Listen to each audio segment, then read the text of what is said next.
What's going on, everybody? Welcome back to the channel. Today we're talking about 5 habits, not good habits, bad habits, to try and avoid having in the aquarium industry. Not necessarily are these habits that if you have them, are they bad for the aquariums, bad for the fish tanks. Sometimes they're just bad for you. So we're going to go through different habits that aren't really that harmful, and then other habits that can be quite critical. I have some of these habits. I've developed these habits over the 40 some odd years I've been doing this. It happens. People don't correct you on the habits, then you don't know that it's a bad habit sometimes. And you can go decades without even knowing anything's wrong. So, without further ado, we're going to get into it. 5 bad habits that you might want to try and avoid having in the fish industry. Let's start out with neglect. Everybody knows this hobby can be super time intensive. As you can see, got a lot of fish tanks. This is just the outside stuff. If you guys are seeing the inside stuff, you know I've got even more fish tanks in there. I do not do water changes weekly. I do not do tank cleanings weekly. I really don't do anything weekly. Should I be? Absolutely. For the best quality fish, for the best health of the fish, and for the fastest growth rate of the fish, water changes are critical. Breeders that want fast growth will change water every day. They will have trickle systems. They will have something where the water is constantly circulating through. It's always fresh water, or they're changing it every day. The more you can change the water, the fresher you can keep the water, the faster the fish will grow. Opportunely, if you can have a constant flow of water through your tank 24/7, the fish would grow the best, they would be the healthiest and happiest. It's that simple. On the flip side, that is not something that is feasible for 99% of us to do. So we're down to once a week, twice a week, once a month. These tanks, I pretty much read the tanks. Water starts getting a little bit yellow, you get a water change. If I look at my wall and it's still white, they don't get a water change. Plants do a lot. They help with how often you may not have to change your water. On to the next one.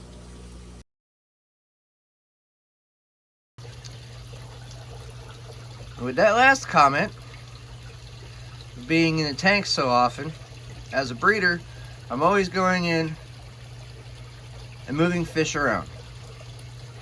As a hobbyist, you shouldn't be doing that.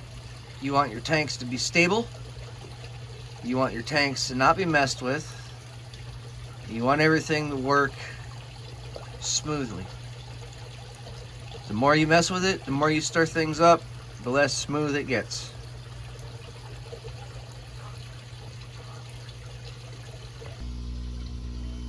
When you clean your fish tanks and you do your water changes, it is not necessary to gravel vac every time. This tank in particular, if I would gravel vac it, it would get rid of all this little bit of algae and all these little plants and stuff down in here, which the fish actually eat.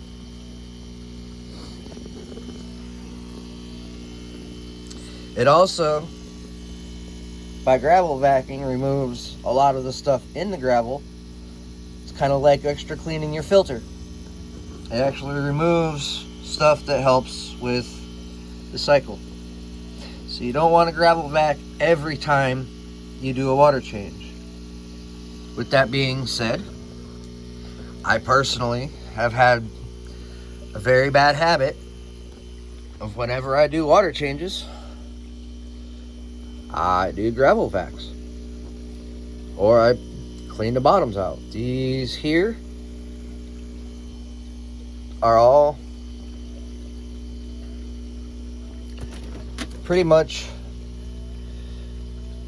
not gravel vac tanks. That's got a sand bottom.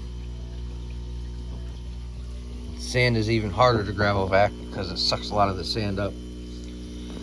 So yeah, by gravel vacuuming every time, you're actually losing beneficial parts. So you don't want to gravel vac all the time. And for those of you that have planted tanks, I really feel for you, because I have problems vacuuming out my planted tanks to the point that I really don't like having planted tanks because it's such a pain to clean. And I am in these tanks so often that it's almost pointless to have a pretty set up tank.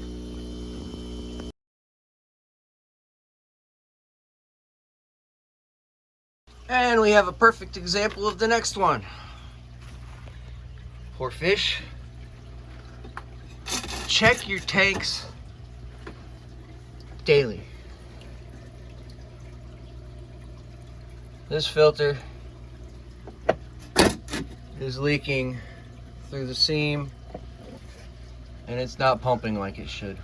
You need to check your tanks every day.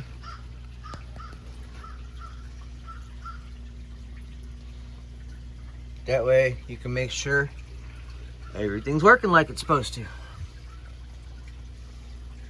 Call it redneck engineering, but the air hose holds it together, and as you can see, it's flowing a lot better now. You need to go through, always check on your tanks. The fishies aren't going to be happy if your tank's not running right. The last thing you want is dead fish. Alright, number 4, feeding. How much do you do it? How much should you do it? Some people say every other day, some people say twice a day. I like to do it at least once a day. Sometimes the day doesn't allow me to feed them because I've got so many, and I get sidetracked. So these guys don't get fed every day, so that's a bad habit because they really should get fed every day. Actually, in reality, they should be getting specific food instead of bulk food, and for opportune growing, they should be getting very specific diets, and all of these fish pretty much eat the same thing. So bad habit, feeding everybody the same thing regardless of diet. Luckily, I've got one of those pretty much everybody eats the same thing kind of deals going on, so there is that. I also have 4 different types of food, but it's all bulk, by the pound, 5 pound, 10 pound. So if you have a small aquarium, a big aquarium, but it's your aquarium, you get high quality food, you feed them like you're supposed to. If you overfeed them, you can get algae blooms and you can get snail blooms. So you really don't want to overfeed the fish, but at the same time you want to feed them enough so that they're full throughout the day and not really hungry. Kinds of foods, well, that's all dependent on types of fish, so do your research on that. I'm not going to sit here and dictate brands because I am not a brand loyalist, and it's your fish. You feed it what your research has said to feed it. I'm not here to tell you what to feed your fish. I'm just here to tell you you should feed them every day. Don't overfeed them, but don't starve them either. I like to eat, you like to eat, we all like to eat, so let the fish eat.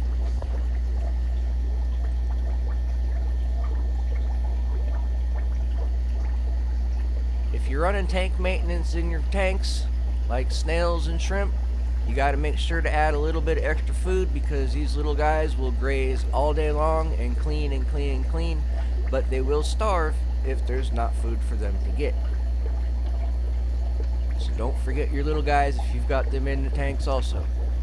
Everybody's got to be kept in mind. Food is critical.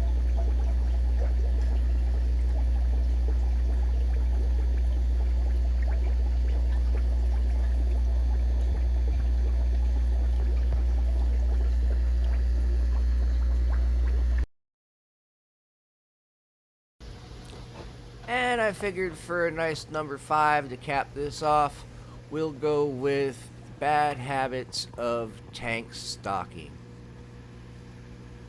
You get something that you really like, you love the way they look, and all of a sudden they breed. And then you've got a tank that's got a lot more of what you just had in it.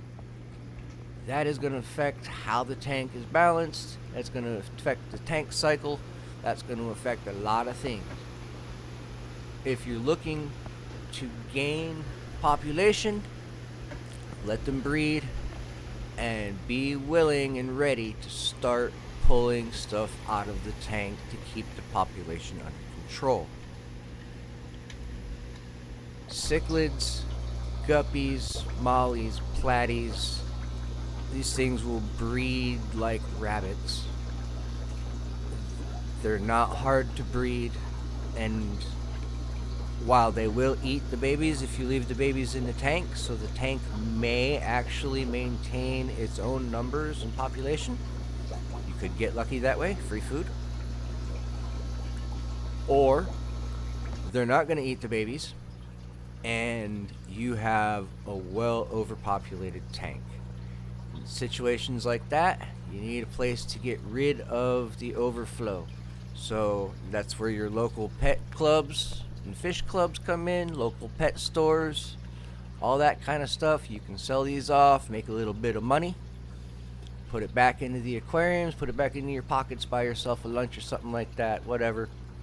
But it can be a neat little side hustle, side income that you've got going on just by maintaining the numbers in your tank and keeping things all in order. With that being said, if you made it to the end of this video, I really appreciate the views, really appreciate the watch time. If you haven't subscribed, please hit that subscribe button. Throw a comment in there and tell me what you think of this video.